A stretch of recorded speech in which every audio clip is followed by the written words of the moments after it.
Gotcha. Ever since the first Gears of War curb-stomped its way into the top of the heap, Gears of War 2 has loomed large on the horizon.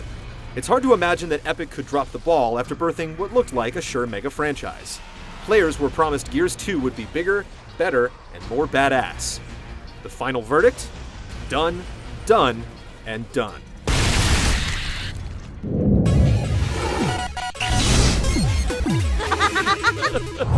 Six months after Marcus Phoenix and the rest of Delta Squad defeated the invading Locust Horde by detonating a lightmass bomb, the ugly underground dwellers suddenly begin to strike back by sinking entire cities into huge holes. With only one major stronghold left, humanity is forced to go on the offensive, drilling their way underground to rip the Locust a new one.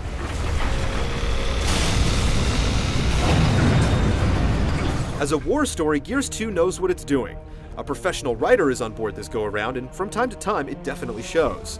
There's a little weirdness, melodrama, and cheese, and Emergence Whole always somehow sounds horribly wrong, but there's also some real human drama packed between powerful set pieces. The path to the finale hits a variety of moods, emotions, and destinations. If you're already invested in the Gears story, you're in for a ride, and even if you're just in it for the blood and glory, you'll still appreciate it. Thanks for the assist, Cole. Where's the rest of your squad? Here's my squad.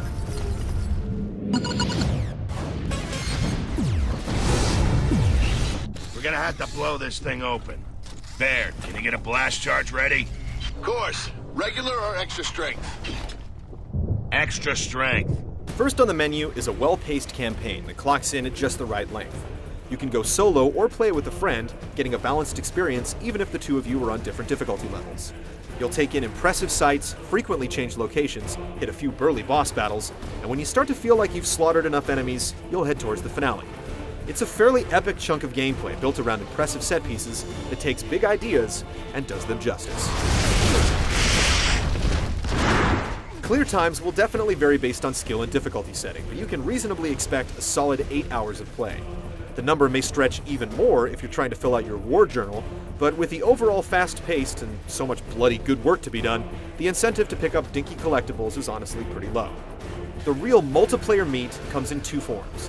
Horde is the newest concept, as up to 5 players dig in on one of the game's multiplayer maps to face waves of increasingly difficult enemies. If one man survives, everyone is revived to face the next onslaught. It's repetitive by nature and exposes a few weaknesses in the AI, but it earns its place through challenge and teamwork. The game also includes a wide-ranging assortment of player versus player action.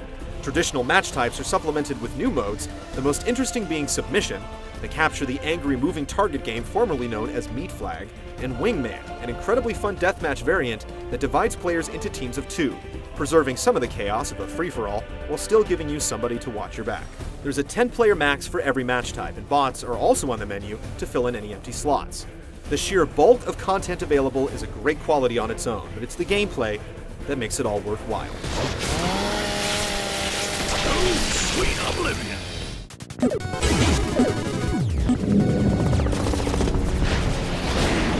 The original Gears of War had a signature feel, and Gears 2 doesn't mess with what worked before.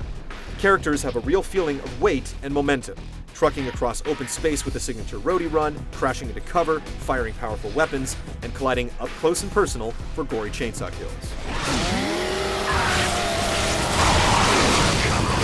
Gears 2 is undoubtedly a sequel to the first. If you played the first game, there's nothing here that's earth-shattering. It adds some variety and complexity while addressing game balance. Chainsaw duels may essentially be simple, but the stronger button masher will survive. The meat shield mechanic, which lets players pick up a downed enemy to soak up bullets, is a great defensive move, and improvements to the cover system make the game even more playable.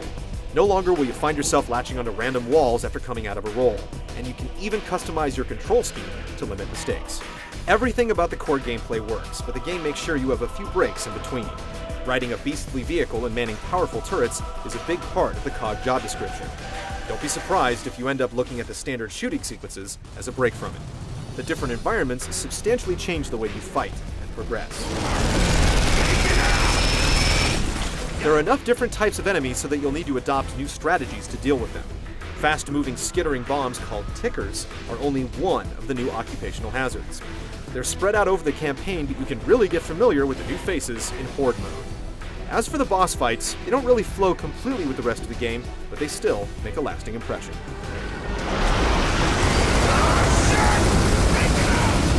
New heavy weapons are worthwhile and hugely enjoyable, adding punch to an already hard-hitting arsenal. The Lancer is as reliable as ever, but you'll definitely be tempted to try out a new chain gun, appropriately named the Vulture, or invest in learning the difficult-to-use but brutally effective Mortar. Grenades as proximity mines adds a new strategic dimension to single-player and multiplayer, and portable cover comes in the form of a sturdy shield that's handy in most modes and absolutely essential in Horde.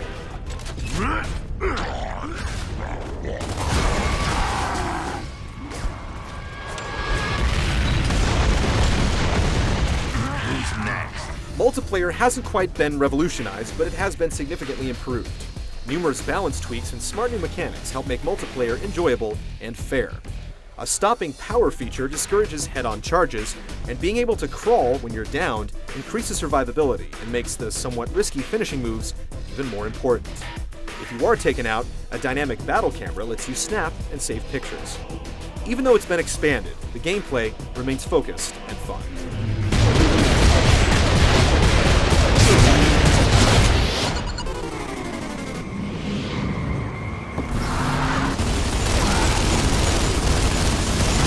The destroyed beauty theme of the first Gears carries over to the sequel, but improved effects and an expanded use of colors other than brown reflect a successful effort to show players new sights and, frankly, impress the hell out of them.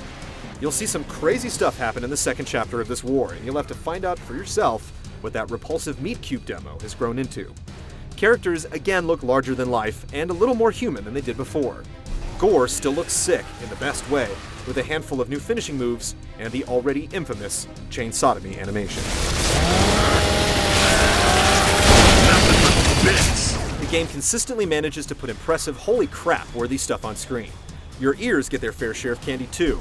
Voice work is almost always right on, and the music is epic, foreboding, and dangerous. Damn. Talk about a graveyard. Dirty grub shit all over this place. I got no respect for the dead.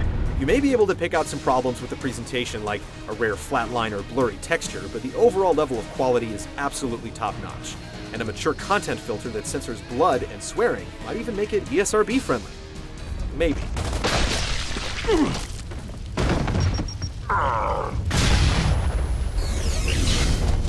It's not absolutely perfect. It's fairly similar to the first game, and it can be boiled down to a simple war game about killing aliens. But Gears of War 2 delivers on all its promises and accomplishes almost everything a big sequel should, keeping its distinct identity while buffing up in every possible category. Unless you're already a confirmed hater or have absolutely no interest in ripping Locust apart with some of gaming's most badass weaponry, don't think twice.